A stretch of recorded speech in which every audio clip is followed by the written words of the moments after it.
Es un día de celebración para el INAU, toda vez que inauguramos un local o que realizamos la apertura de un centro CAIF, es motivo de festejo porque implica un avance, un paso más en un camino que el país viene transitando. Este año estamos cumpliendo 35 años de ese tránsito a lo largo de los sucesivos gobiernos, una política de Estado sin ninguna duda, y en este caso en particular creo que es un avance significativo para el país, para Maldonado, para la Capuera, con las características que usted dice, porque lo que estamos logrando es, o lo que se ha logrado con esto, es la relocalización de un CAIF que ya funcionaba con anterioridad en el salón comunal, pero en este caso en instalaciones mucho más grandes, más cómodas, más modernas, pero que además van a permitir, que es lo más importante, albergar y atender a un número mucho mayor de niños. Esto implica la inauguración de la sede física, pero al mismo tiempo el inicio de un nuevo modelo de atención que va a implicar atender a 150 niños en atención diaria cuando antes estaban atendiendo 60. Eso es lo que fundamentalmente tenemos que celebrar.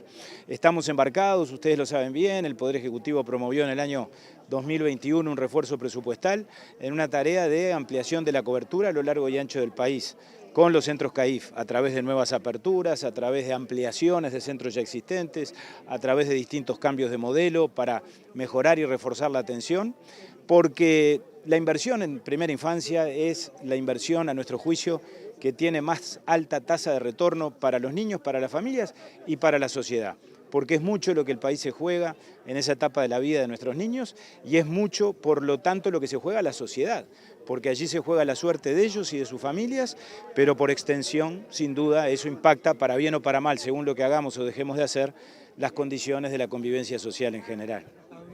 Desde el INAU, ¿cómo se evalúa la aprobación del proyecto de tenencia compartida? Desde el INAU no se evalúa porque no hay una definición institucional. Yo le voy a dar mi posición, que la he dado siempre, porque no hemos querido además definir una posición votando en el directorio. Cada director ha manifestado su posición, mayoritariamente de los 3 directores, 2 estamos de acuerdo con legislar en esta materia y creemos francamente que es un paso adelante, un paso positivo en cuanto a mejorar la legislación vigente. Yo creo que con la votación del día de ayer, que se debe felicitar a mi juicio a los diputados por el gran esfuerzo que hicieron, no solo en cuanto a reunir las mayorías necesarias, sino en cuanto a mejorar el resultado legislativo permanentemente, lo que estamos logrando es mejorar el Código del Niño en lo que respecta a este aspecto siempre complejo de la ruptura o de la separación de los progenitores, en lo que tiene que ver con la tenencia y con las visitas de los niños. Siempre eso es motivo, o muchas veces, motivo de disputa, de conflicto, y esos conflictos y esas disputas las terminan pagando los propios niños, que son rehenes y víctimas de esa situación. El Código ya resolvía la forma de solucionar estos problemas en cuanto a que primero prevaleciera el acuerdo de voluntades entre las partes, cuando ese acuerdo se producía, o si no, la decisión del juez supletoriamente. Lo que este proyecto hace es complementar la legislación vigente estableciendo procedimientos, pautas, mecanismos para que se haga efectivo lo que se tiene que hacer efectivo, que es el acuerdo cuando existe o la decisión del juez. Y creo que lo hace sobre la base de no perder 2 referencias que son fundamentales, que nunca se perdieron ni estuvieron en cuestión. En primer lugar, el interés superior del niño. Ya el proyecto que había salido del Senado, y mucho más todavía este que terminó de aprobar la Cámara de Diputados, condiciona todo lo que allí se resuelve a que eso sea lo mejor para el interés superior del menor. Incluso, por supuesto, la propia tenencia compartida, que todos sabemos que es deseable, que es necesaria, que es saludable para todos los niños, ya no para los padres, para la propia formación y desarrollo de los niños. Pero esa tenencia compartida, lo dice este proyecto que se acaba de aprobar, se habrá de realizar y el juez la habrá de disponer siempre que advierta que eso es lo que más conviene a cada niño en cada circunstancia. Y el otro aspecto, que por supuesto jamás se desdibujó, ni se afectó, ni se disminuyó, es lo que concierne a las potestades del juez. Nunca estuvo en duda, ni en entredicho, ni en la versión original que trató el Senado, ni en el proyecto que aprobó el Senado, ni en este que aprueba la Cámara de Diputados, que el juez es quien tiene la última palabra, la primera y la última. Sus potestades jurisdiccionales no se ven en absoluto recortadas y el juez, más allá de lo que establecen las normas, en cada situación, que cada situación es diferente porque la diversidad en esto es interminable, tendrá que resolver lo que a cada niño convenga en cada circunstancia. La tenencia para uno o para el otro de los progenitores, el régimen de visitas para ambos y la tenencia compartida, o eventualmente, si hay una medida cautelar que indique que no es conveniente definitivamente o temporalmente que un niño tenga contacto con alguno de sus progenitores, pues el juez dispondrá que eso no acontezca. Eso era así antes, es así ahora y seguirá siendo así en el futuro, no me cabe la más mínima duda. Abdala, ¿cómo actúa o cómo está actuando INAU frente a los diversos incidentes que están ocurriendo? En este caso tenemos el de IABA, que es el más fresquito, pero en varios institutos de enseñanza, sobre todo secundaria, han sucedido. Acá en Maldonado tampoco hemos sido ajenos a eso.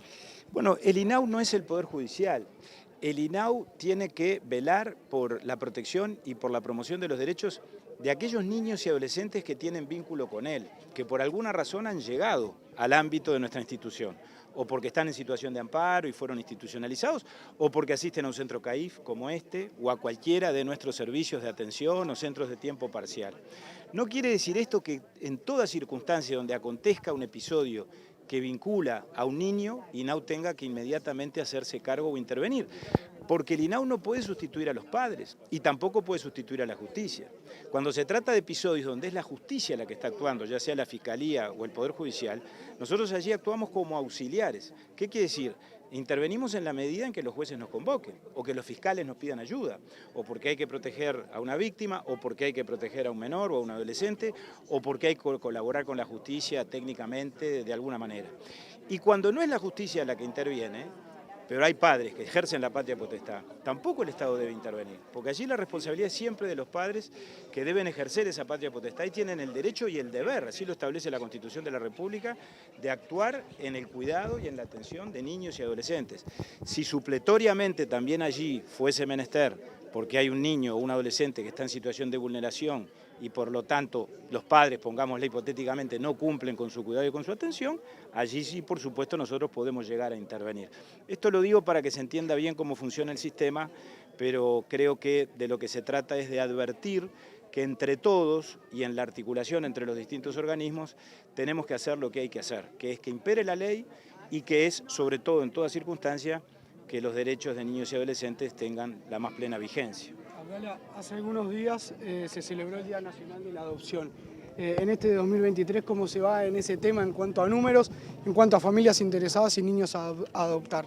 Bueno, muy bien. Yo dije la semana pasada y lo reitero ahora, nosotros al 31 de marzo, es decir, los primeros meses del primer periodo del año, el primer tramo del año 2023, ya habíamos superado los guarismos correspondientes al año 2022 en materia de integraciones y de adopciones. Todo parece indicar que se está confirmando la tendencia y esperamos superar el registro final del año 2022, que ya había sido, junto con el 2021, que también lo fue, los 2 años de registros más altos desde que se llevan registros en materia de adopciones en el INAU, que es el año 2001. Esto como consecuencia, porque por supuesto no ocurre por casualidad ni por accidente, de una política que se viene llevando a cabo, que empezó con los cambios en la Ley de Urgente Consideración, que establecieron plazos y pautas concretas en cuanto a los tiempos de actuación del INAU, sobre todo en la valoración de las familias adoptivas, y a partir de allí los cambios y la reestructura interna que realizó el INAU, dotando la gestión de recursos humanos, descentralizando la gestión en el departamento de Maldonado. Aquí está el director departamental. Funciona una de las duplas que hemos establecido en el interior para trabajar con las familias. Eso lo doy como ejemplo.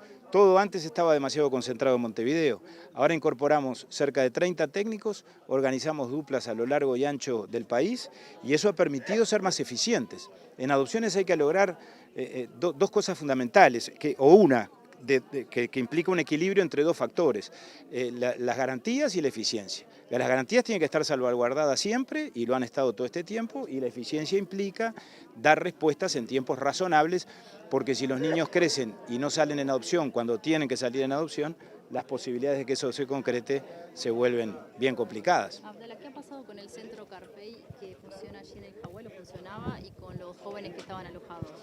En el centro Carpey, en estas horas, se está realizando la reubicación de los 20 aproximadamente adolescentes que estaban ingresados en ese centro. Se ha realizado ya, por la información que a mí me acaba de dar la directora general y el director departamental, exitosamente, como corresponde. Lamentablemente yo no hubiera querido este final, pero así se dio, porque muchas veces hay que tomar decisiones en la gestión pública, que son las que hay que tomar por encima de cualquier otra consideración. Tuvimos que rescindir ese contrato, ese convenio. ¿Por qué se llega a esa Se llega a eso por una recomendación de la jurídica a partir de un análisis jurídico y de ejecución del contrato, donde la jurídica advierte que se produjeron una serie de apartamientos del contrato por parte de nuestra contraparte, por parte de esta empresa, a lo largo de los últimos 3 años de actuación. Se ha hablado mucho, se ha puesto el énfasis en cuanto a la violación de los derechos humanos de los niños, en cuanto ha habido una vulneración sistemática en el Centro Carpey.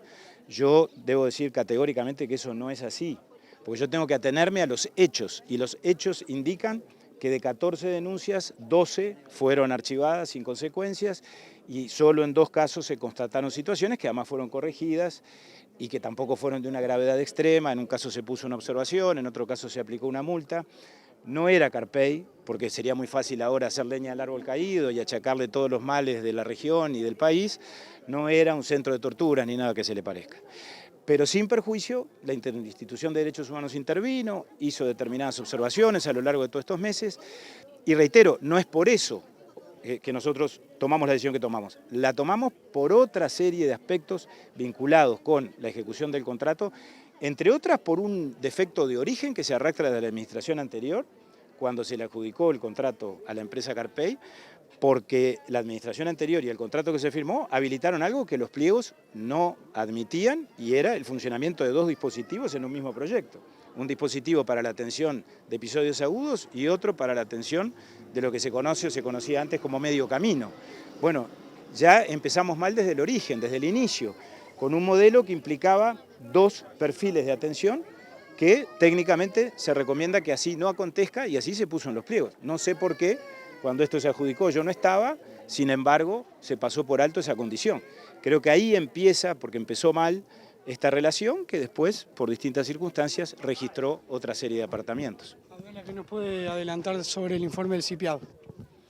No les puedo adelantar más de lo que ya dije. El próximo martes vamos a presentar las cifras en el Poder Legislativo, en el anexo del Palacio Legislativo. Simplemente ratifico que la cifra del año 2022 supera el guarismo a los casos atendidos en el 2021. No puedo dar números porque además tampoco tengo números finales, tenemos que ser muy serios, pero sí, adelanto de ya que eso acontece, que eso se va a hacer público el martes, y que claramente hay, o esto confirma, un incremento de una situación que nos debe preocupar, que es la violencia hacia los niños en las más diversas formas: maltrato infantil, violencia emocional, violencia física, abuso sexual, negligencia. Y que tenemos que reflexionar entre todos los uruguayos con relación a esto. No nos pasa solo a nosotros, seguramente es una característica del tiempo que estamos viviendo, de la sociedad moderna, pero nosotros vivimos en el Uruguay, tenemos que cuidar a nuestros niños, y este es un fenómeno que se da fundamentalmente en el ámbito del hogar. El maltrato es sobre todo de las propias familias, y ahí está la debilidad y la contradicción en todo esto. Quienes se supone que primero que nadie deben cuidar, que son los referentes adultos, no lo están haciendo cabalmente, por lo menos en una cantidad determinada de situaciones. No es que sea algo general de nuestra sociedad, pero creo que un solo niño maltratado o con sus derechos vulnerados, me parece que todos coincidiremos en que alcanza para que nos movilicemos y asumamos que tenemos un problema.